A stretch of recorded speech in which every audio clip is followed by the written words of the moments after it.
ሰላም ጤና ይስጥልን ክቡራትና ክቡራን የአዲስ ምንጭ ቤተሰቦች እንዴት ውላችኋል? በያላችሁበት የከበረ ሰላምታችን ይድረሳችሁ። ዕለቱ ግንቦት 28 ቀን 2017 ነው።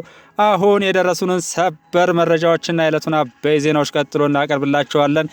ከመረጃዎቹ ጋር አብሬያችሁ ቆይታ የማደርገው የእናንተው ውብሸት ታየ ነኝ። በመጀመሪያም ራሱን የነዘመነ ቡድን ብሎ የሚጠራው ጽንፈኛ የፋኖ ቡድን ለሰሜን ሜጫ አስተዳደር እጅ መስጠቱን ጀግና የሀገር መከላከያ ሰራዊት ገልጸዋል። መንግስት ያስተላለፈውን የሰላም ጥሪ በመቀበል ከነ ሙሉ ትጥቃቸው እጃቸውን የሰጡት 12 በሰሜን ጎጃም ጫካ ገብተው የነበሩ አመራሮች መሆናቸውን ለማወቅ ተችሏል። እጅ በሰጠው ቡድን ስር በራሱ አደረጃጀት ራሱን የኮሎኔል ታደሰ ሙሉነ ብርጌድ ብሎ ከሚጠራው መካከል አንደኛ ሻምበል መንግስቱ ድልነሳ ሻለቃ አዛዥ፣ ሁለተኛ መቶ አለቃ ምስጋና ሽታገረመው ሻለቃ ዘመቻ ኃላፊ፣ ሶስተኛ ዶክተር አንለይ አሰፋ ዘላለም የሚባለውና በአቸፈር ቀጣና አቤ ጉበኛ ብርጌድ አስተዳደርና ጸጥታ ኃላፊ እንዲሁም ሌሎች 8 አመራሮችና አባላቱ መንግስት የሰጣቸውን የሰላም ጥሪ ተቀብለው እጃቸውን በዛሬው ዕለት ሰጥተዋል። በሰላም እጅ ሲሰጡ የሰሜን ጎጃም ዞን ሰላምና ጸጥታ መምሪያ ኃላፊ አቶ ገብረ ስላሴ ታዘብ፣ የምስራቅ እዝ 1 ኮር አመራሮች፣ የምርአዊ ከተማ አስተዳደር ምክትል ከንቲባ አቶ ብርሃኑ አበረ፣ የምርአዊ ከተማ አስተዳደር ብልጽግና ፓርቲ ቅርንጫፍ ጽህፈት ቤት ኃላፊ አቶ ጌታነህ መልኬ ተገኝተዋል። እጅ ከሰጡት መሃል አንዳንዶቹ እንደተናገሩት እስካሁን የሄድንበት የተሳሳተ መንገድ በመሆኑ እኛም ቤተሰቦቻችንም እንዲሁም መላ ህዝባችን ብዙ ዋጋ ከፍሏል። ብዙ ወንድሞቻችንና እህቶቻችንን አጥተናል። ተጨማሪ ህይወት መጥፋት የለበትም። ነገ ድርድር ቢደረግ የማናገኛቸውን ወጣቶች ማጣት የለብንም ብለን የመንግስትን የሰላም ጥሪ ተቀብለን የህዝባችንን መከራ ለማቆም ወስነን እጅ ሰጥተናል ብለዋል።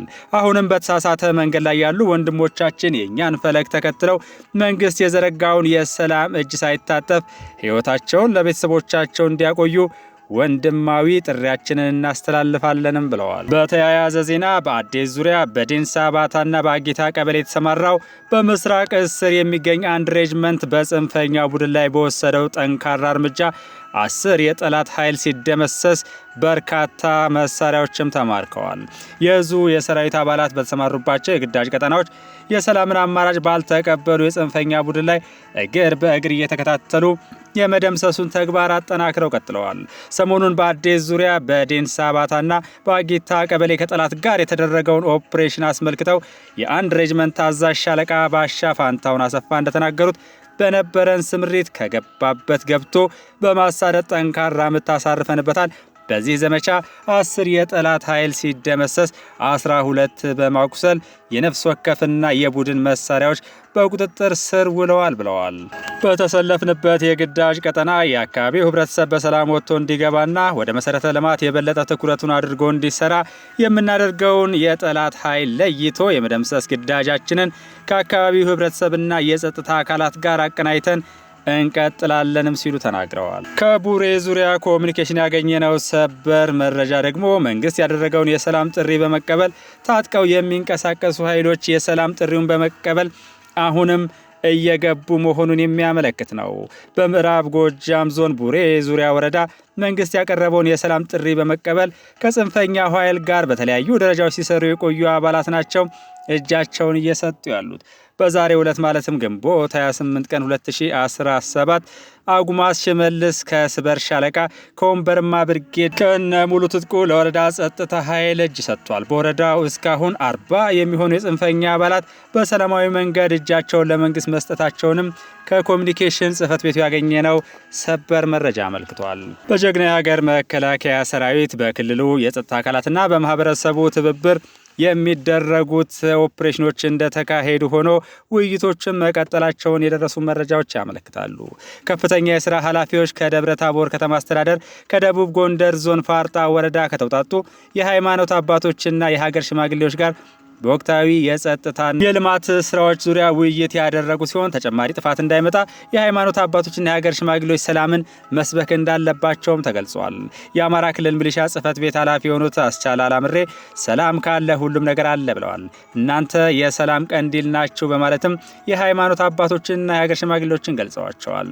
የክልሉና የሀገሪቱ ሰላም እንዲረጋገጥ የሃይማኖት አባቶችና የሀገር ሽማግሌዎች አስተዋጽኦ ከፍተኛ መሆኑን አንስተው የአማራ ህዝብ ጥያቄዎች በህዝብና በመንግስት የጋራ ትግል እየተመለሱ መሆናቸውንም ተናግረዋል።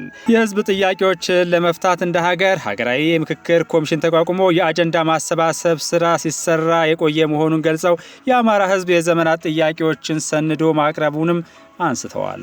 የአማራ ህዝብ በራሱ ልጆች መሰቃየትና መንገላታቱ እጅግ የሚያሳዝን መሆኑን በመናገር ህዝብን እያሰቃየ የሚገኘውን ጽንፈኛ ኃይል መታገል ይገባል ሲሉም አሳስበዋል።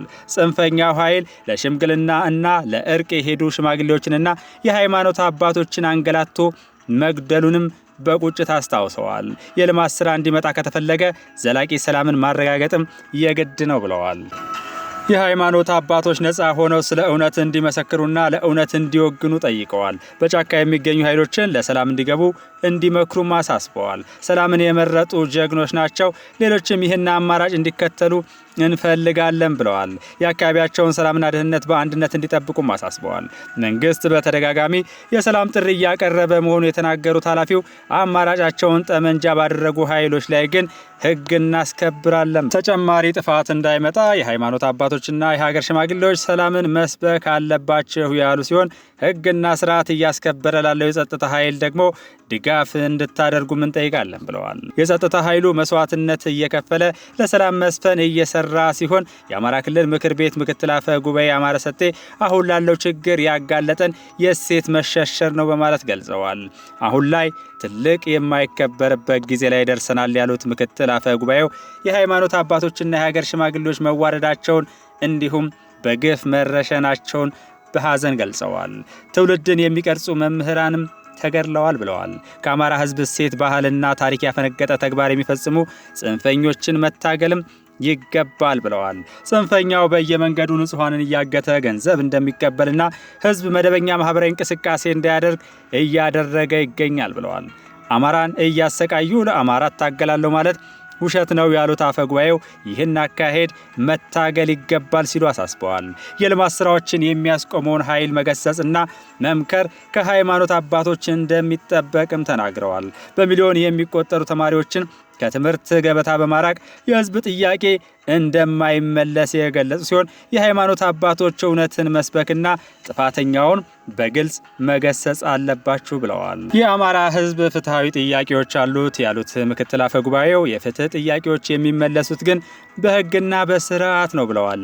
የሃይማኖት አባቶች ግጭትን ሳይሆን ሰላምን መስበክ እንደሚገባቸውም አሳስበዋል። ህዝብ የሚያነሳቸውን የልማትና የመልካም አስተዳደር ጥያቄዎች መንግስት እንደሚመልስ ገልጸው የማዳበሪያ አቅርቦት በተሳለጠ መንገድ እንዲደርስ በየመንገዱ መኪና የሚያስቆሙትን እንዲታገሏቸው አሳስበዋል። የተጀመረውን ሰላም ለማረጋገጥ የሃይማኖት አባቶች ድጋፋቸውን አጠናክረው እንዲቀጥሉም አስገንዝበዋል። ለሰላም የገቡ ኃይሎች አሉ ያሉት ምክትል አፈ ጉባኤው የገቡት ብልሆችና ጀግኖች ናቸው፣ ሌሎችም እንዲመጡ የበኩላችሁን ተወጡ ብለዋል። ሰላም ካለ መንግስት የልማትና የመልካም አስተዳደር ጥያቄዎችን እየፈታ ይሄዳልን ብለዋል።